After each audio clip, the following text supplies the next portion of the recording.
Hello students, I hope आप सभी बहुत अच्छे होंगे।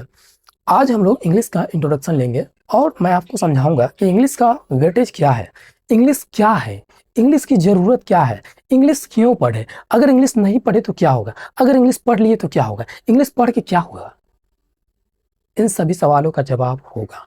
अगर आपको इंग्लिश में बोलने नहीं आता, अगर आप इंग्लिश बोलने में हिचकिचाते हैं, अगर आपको इंग्लिश बोलने से लगता है डर, आप इंग्लिश किसी के सामने नहीं बोल पाते, आप इंग्लिश को समझ पाते हैं बट किसी को समझा नहीं पाते हो, इन सभी सवालों का जवाब यहाँ पे मिलेगा और इन सभी सॉल्यूशन भी मिलेगा इस इंट्रोडक्शन ऑफ क्लास में।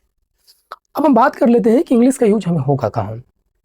देखिए, अगर आप कहीं भी, अगर आप प्राइवेट सेक्टर में जॉब करते हो, गवर्नमेंट जॉब करते हो या फिर किसी अदर कंट्री में जॉब करना चाहते हो तो इंग्लिश के बिना जॉब नहीं। आप समझ लीजिए, इस दुनिया में सोशल मीडिया जितना भी है अभी आप जा करके देख लो, हर एक चीज़ इंग्लिश में अवेलेबल है। इसीलिए इंग्लिश को कहा गया है English is an international language, English not subject, English कोई सब्जेक्ट नहीं है। इंग्लिश एक अंतर्राष्ट्रीय भाषा है जिसे बोलकर, पढ़कर, समझकर सीखा जा सकता है, न कि केवल रट्टा मार के सीखा जा सकता है। जो कोई लोग भी आपसे कह रहा है कि इंग्लिश रट्टा मार के सीख जाओगे, ये मैं गारंटी लेता हूँ कोई इंग्लिश रट्टा मार के नहीं सीख जाएगी। हाँ, आपको वोकेबलरी लर्न करनी पड़ेगी, उसका भी टेक्निक है। आप कैसे सीखोगे, कैसे रट्टा मारोगे, 75% ऐसे है जो आप उसे लर्न कर सकते हैं। 25% में कुछ है जिसको आप नोमेनिक्स के थ्रू और ट्रिक्स के थ्रू याद कर सकते हैं, हमेशा के लिए याद रख सकते हैं। तो आइए सबसे पहले हम लोग जान लेते हैं इंट्रोडक्शन ऑफ इंग्लिश। इंग्लिश होता क्या है, व्हाट इज इंग्लिश। अगर कहीं भी आप इंग्लिश पढ़ रहे हो, सबसे पहले आपसे पूछा जाएगा व्हाट इज इंग्लिश, इंग्लिश क्या है। English is an international language not a subject, English एक अंतर्राष्ट्रीय भाषा है, ना कि कोई सब्जेक्ट। मैंने आपको बता दिया, ये होती है। अब बात ये आती है कि इंग्लिश हम स्पीकिंग कोर्स करें या फिर ग्रामर पढ़े। काफ़ी ज़्यादा लोगों की कन्फ्यूजन में होती है मेरे भाई दोनों ज़रूरत है। अगर आप किसी कॉम्पिटिटिव फील्ड के है स्टूडेंट्स हैं तो आपके लिए बेस्ट होगा कि आप ग्रामर पढ़िए। उसके बाद अगर आप कहीं जॉब एम्प्लॉय में है, अगर आप कहीं काम करना चाहते हैं या फिर पब्लिक स्पीकिंग करना चाहते हैं, लोगों को अपनी बात से अपनी ओर आकर्षित करना चाहते हैं, तो फिर आपको स्पीकिंग इंग्लिश सीखना पड़ेगा। स्पीकिंग इंग्लिश की इंपॉर्टेंस काफ़ी ज़्यादा बढ़ चुकी है और आज के टाइम में हर एक उस आदमी इंग्लिश स्पीकिंग कोर्स कर रहा है जो कहीं ना कहीं कोई ठेला पे काम कर रहा है, जो कहीं ना कहीं रोड पे चल रहा है, उस इच्छा आ रहा है, जो कहीं विदेश जाने का सोच रहा है, जो कहीं अमेरिका में जॉब कर रहा है, जो किसी प्रतिष्ठित कंपनी में वर्क कर रहा है, वो सब इंसान भी आप इंग्लिश सीखना शुरू कर दिया है। अगर आप नहीं सीख रहे हो तो समझ लीजिए इस वर्ल्ड में आप बहुत ज़्यादा बैक डेट में जाने वाले हो। जरा आप एक चीज़ मुकेश अंबानी जी से सोचिए कि उन्होंने पहले 2G लॉन्च किया, फिर 3G, फिर 5G, आ गया ना 4G के बाद। ये देखिए 4G कहाँ चला गया, फिर बैक डेट में जा रहा है।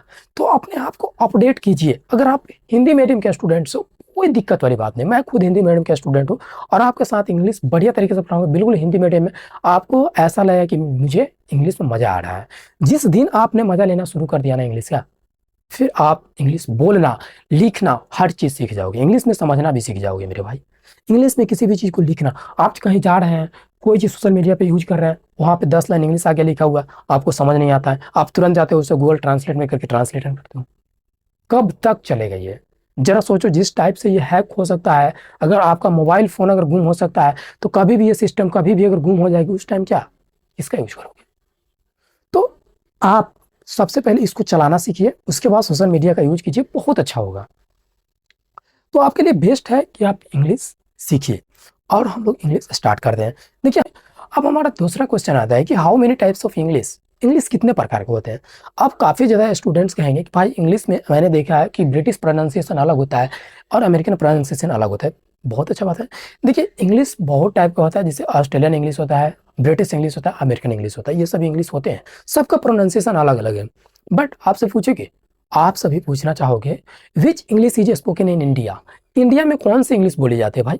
तो देखिए, इंडिया में इंग्लिश जो बोली जाती है वो ब्रिटिश इंग्लिश बोली जाती है। British English is spoken in India, India में ब्रिटिश इंग्लिश बोली जाती है, इसका प्रोनाउंसिएशन भी की जाती है।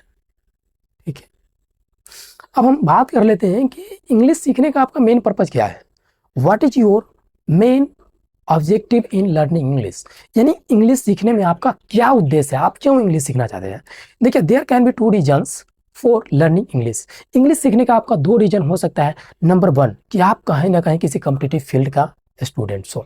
नंबर 2 कि आप कहीं इंग्लिश बोलना चाहते हो, किसी को अपने बातों से आकर्षक करना चाहते हो, कहाँ इंग्लिश में बात करना चाहते हो, इंग्लिश में आप हर चीज़ करना चाहते हो, आपके अंदर खुल बुल कर रहा है। कि मैं इंग्लिश सीखूं। यही 2 रीजन हो सकता है जो आप इंग्लिश सीख सकते हो। अगर मैं बात कर ले तो थोड़ा इधर कॉम्पिटिटिव एग्जाम्स, इधर पब्लिक स्पीकिंग स्टूडेंट्स, ठीक है। जो लोग कॉम्पिटिटिव एग्जाम्स की तैयारी कर रहे हैं तो उनका एक सवाल होता है कि भाई मैं कैसे तैयारी करूं। तो देखिए मैं उनको बता देना चाहता हूं कि देखिए आपका सवाल होगा कि what is high weightage topic for competitive exams. Competitive exam के लिए हाई वेटेज टॉपिक कौन सा है? तो देखिए सबसे पहले आप कॉम्प्रीहेंशन पढ़िए। कॉम्प्रीहेंशन की वेटेज बहुत ज़्यादा बढ़ चुकी है मेरे भाई, 50-60% के आसपास कॉम्प्रीहेंशन की वेटेज हो चुकी है।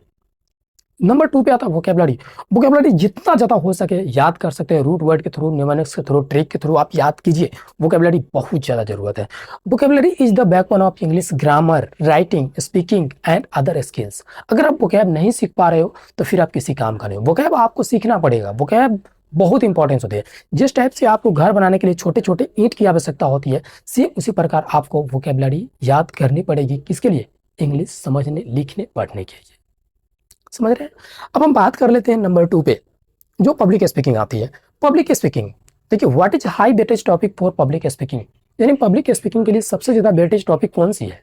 तो उसका जो राइट आंसर है कि आप स्पीक इन पब्लिक। आप जितना ज्यादा स्पीक इन पब्लिक में बहुत ज्यादा अगर बात करोगे इंग्लिश में, समझ समझ के, ऐसा नहीं कि हम कुछ बक बक कर रहे हैं और उसका मीनिंग कुछ है कि नहीं, वैसा नहीं होना चाहिए। समझ के बढ़िया तरीका से आप बात कीजिए इंग्लिश में, जो हो सके वही। शुरुआत में आपसे अगर इंग्लिश नहीं हो रहा तो आपसे थोड़ा सा इंग्लिश भी बात करना सीखिए। किसी टॉपिक, किसी वर्ड का आपको इंग्लिश आ रहा है, इंग्लिश बोलिए, बाद बाकी हिंदी बोलिए, वो लोग समझना शुरू कर देते हैं, ठीक है। शुरुआत में गलत ही हो रहा है, कोई दिक्कत वाली बात नहीं यार। इस दुनिया में जो भी इंग्लिश सीखा है ना, ऐसा कोई बात नहीं जो वो गलत नहीं किया है। हर एक इंसान वो गलत किया, मैं भी यहाँ तक के गलत किया हूँ भाई। मैं ऐसा नहीं हूँ कि मैं गलत नहीं किया हूँ, मैं भी गलत किया हूँ, उसके बाद ही सीखे हैं, ऐसे नहीं सीख पाए हैं, ठीक है। 40-50% आपका रोल होता है किसके? पब्लिक में स्पीक, ठीक है।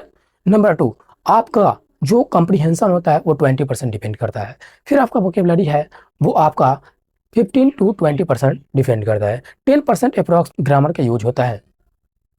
तो आप इन चीज़ों को समझिए और इंग्लिश सीखना शुरू कर दीजिए। इंडिया का हर एक बच्चा इंग्लिश सीख रहा है। जरा आप सोच के देखिए, जो हमारे टाइम में, आज से लगभग 10 ईयर्स बिफोर, सोच के देखिए उस टाइम में ज़्यादातर स्टूडेंट्स मिलते थे आपको हिंदी मीडियम में पढ़ने वाले, गवर्नमेंट स्कूल में पढ़ने वाले। लेकिन अब के टाइम में ये क्यों दिखा जा रहा है कि बहुत ज़्यादातर स्टूडेंट हैं जो कि इंग्लिश मीडियम में पढ़ रहे हैं, कहीं ना कहीं सीबीएसई बोर्ड से पढ़ रहे हैं और वो हम पे हावी हो रहे हैं, ऐसा आपको देखने को मिलेगा।